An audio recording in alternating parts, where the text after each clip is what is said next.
Welcome back to Lovin Dubai show. Now, white skin has traditionally been used as an example in textbooks for dermatologists, but skin conditions look different in people with different skin tones, and so Dr. Haider Ali created his own skincare guide, studying the skin tones of 35 participants to find out how best to handle your skin. Welcome to the show, Dr. Haider Ali. Very happy to have you. Right, thanks, guys. Happy Diwali, everyone. Thank you very much. Thank you. Same to you. Also, what got you into dermatology?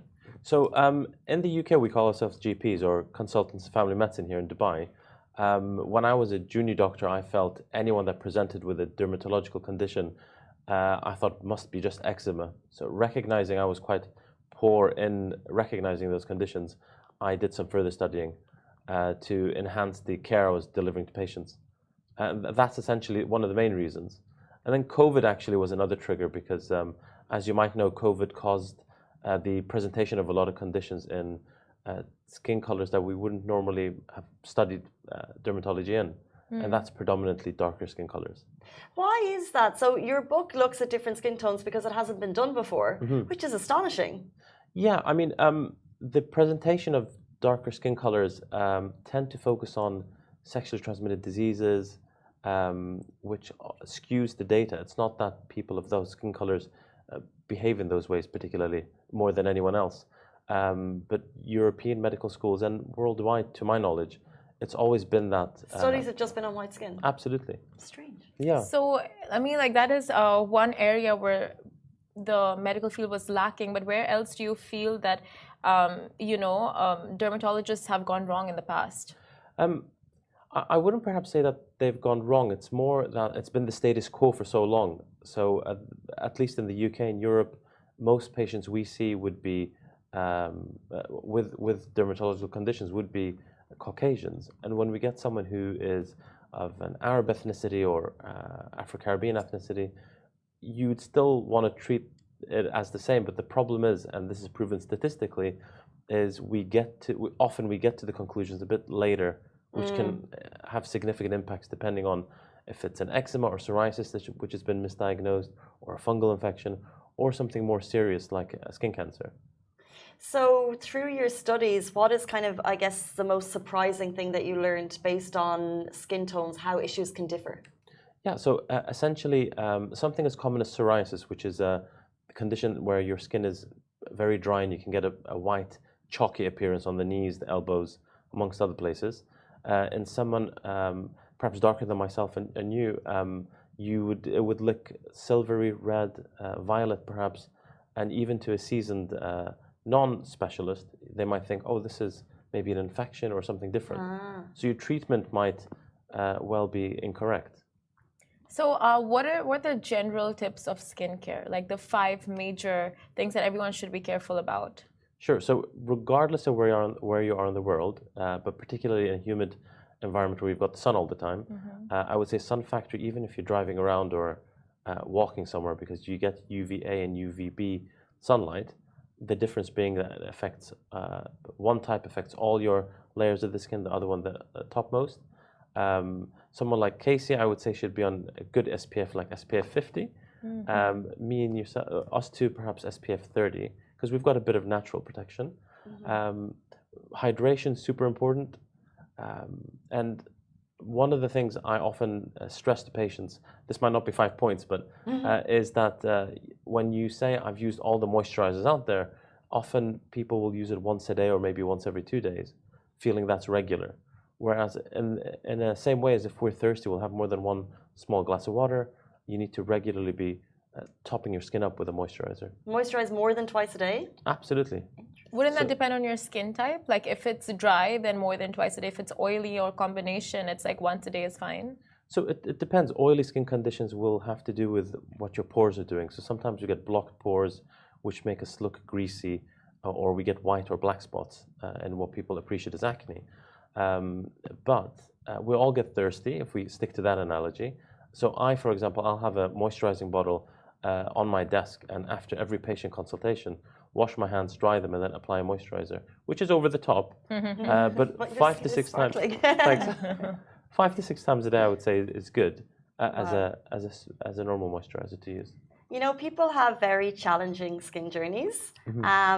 What's kind of is there any thread of similarities that you see with your patients of people who may be experiencing acne or people who just have I guess acne? Is there any like similar threads that people could kind of like pinpoint and fix? The one pattern I've seen is people will often think, I can't go to the doctor about my skin if it's something that they see is perhaps not that serious. And often when they do come, the prevailing common factor with everyone, regardless of skin tone, is the mental health aspect. It's the first thing you see in someone. It's the first impression perhaps you see. And if you really if you get a good rapport with a patient or a friend, you realize how big an impact even sparkling skin or nice skin to me and you might be interpreted differently with a patient. And I've had patients who've been suicidal, who've had really low self-esteem, not gone for jobs like this, for example, for fear of being character analyzed with respect to the skin, live and otherwise. So mental health, I would say, is a big underestimated factor. Interesting. Yeah. So if I give you like 3 very common just issues that people have, would you be able to give quick tips on them? Hope so. Okay, so large pores. Large pores. Yeah. Do you want to elaborate? Like just people with large pores on their faces. What would be some like quick tips for them to, combat that? Okay. I mean, when they come into my office or my colleague's office, if it often is as a result of an issue with those pores. So if we break it down a little bit, you will get, if we stick with acne, for example, it's an issue of either the pores, however large or small they are, getting blocked. That can happen if we produce too much natural grease, which is called sebum, that blocks the pores, or if we get skin overgrowth on them. So if we stick with the large ones, if you like, it's having a decleansing moisturizer that you should use, not neglecting your skin, and that's actually linked with good nutrition as well. Okay. You want to give another one? Yes, please. Yeah. So I want to talk about old wives' tales. This is a skin. So I have a little bit of acne, and I spoke to someone, and she suggested I put on apple cider vinegar after I had a laser facial. So I put apple cider vinegar. So what are your thoughts on these kind of old wives' tales, cure-alls for acne? Would you suggest them or no? Generally speaking, old wives' tales are not evidence-based. If you find that whichever one you're going for works for you and you're happy with it, then I'd say there's probably little damage in that. But as a healthcare professional, I would say I can only, suggest sticking to the science. It didn't work. No, I've seen people use things like they've had like dry skin, and someone said put it in have a bath with lots of salt water, which is probably the worst thing you can do, and they ended up with complications. But wouldn't natural remedies be the best? Like when people put turmeric and what would you suggest would be the best natural remedy for skincare? I mean, it's quite a wide question, but if it's dry skin and you're trying to care for your skin in that manner, if you're not going for a moisturizer, or for example, aloe vera, you can get that from a lot of plant sources. Aloe vera, okay. Yeah, and the thing with skin is, imagine it's like this desk, and dry skin would be where there are cracks in the desk, where the bits aren't meeting, and any gap there is, you get water evaporating. So whatever moisturizer like Vaseline or aloe vera, if it's a natural source you prefer, you're plugging the gap. But that doesn't last forever, so you need to keep replugging, hence the increased... Reapplying the product. Absolutely. Okay. I want to get back into your book a little bit, just because I think the study is so interesting. And let's say people with skin of color, if they go to a doctor, what do you want people to know? Is there any message that you have to people that should be reading your book? So maybe skin diagnosis that aren't getting the diagnosis as quickly as possible. Is there any message that you would like to share with the audience? Sure. So essentially, just to clarify from earlier, it's a book that looks over 35 different common conditions. And what I feel is different about this book is, let's say you've got psoriasis, and there are pictures of psoriasis in lighter skin tones right next to a variety of darker skin tones. So whether you're a healthcare professional or average Joe who's not a medic, which is fine, of course. You can look and see and try to identify if I think I've got that issue, and then you can either broach it with your healthcare professional. The book's entirely free, so anyone can have it. Get in touch with us via email or tag on Instagram, and that's amazing. We're happy to give it. Yeah. How can they find you? What's your email or what's the Instagram tag so people can reach out and get the book for free? That's so great, by the way. Yeah, no worries. So my email is haider.ali1@nhs.net. I've kept my UK email, or @health_fitness_doc on Instagram, and we've got a team that will respond to you, hopefully promptly. That's amazing. Thank you so much. Thank you. Also, I want to ask, what's your personal skincare routine like? Yes. Apart from what is your personal skincare routine? So you know how doctors will bore you to death about drinking water, and plenty of it. So I'm quite active. I probably drink about 3 liters of water a day. You probably don't like Vaseline because it's cumbersome, especially if we're long-sleeved, like us today, like all of us today. So I do that twice a day, first thing in the morning. What do you mean you do that twice a day? So I apply it to any area that's particularly dry.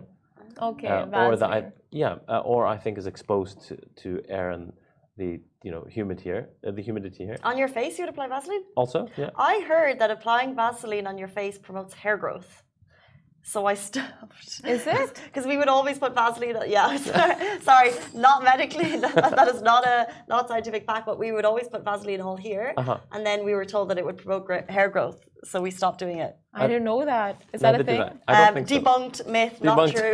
Debunked today, yeah. Okay. But so I do that, and then I've got I use soap substitutes because soap can dry your skin. There are some expensive ones like the nice Doves that don't. The moisturizer. Yeah. Okay. But that's why I use things like Aveeno, amongst others, to use as a Lifebuoy, Dettol, body washes. No, it's too drying. But does it actually kill the germs? So some do. Others they'll have titles on them. They'll say dermatologically tested, which is just not quite. I think. That's not true. Isn't that false marketing? It is, but it depends where in the world you're doing that, I guess. So there's a lot of those that just put the label on, from what I've seen, if you read into them. But one thing I would want to say is, people, especially in places like this, or if you've got a job where you're sweating a lot, if you're having multiple showers, when we use the body gel or during the showers, the shower gel, you're actually taking off a lot of your natural moisturizing ability. So we're drying our skin that way. So after showering, it's a good idea to use a moisturizer after you've dried yourself, and not cake yourself in it, but put it across the areas again that are exposed. So less gels, more moisturizers, more Vaseline, and a whole lot of water. Sure, that's what I do. Sunscreen. Sunscreen. SPF 50 and 30. Buy sunscreen. That is all we have time for, unfortunately, but so interesting. I feel like we could question you on and anonymously for hours because it's so interesting. But thank you so much for your time, Dr. Haider.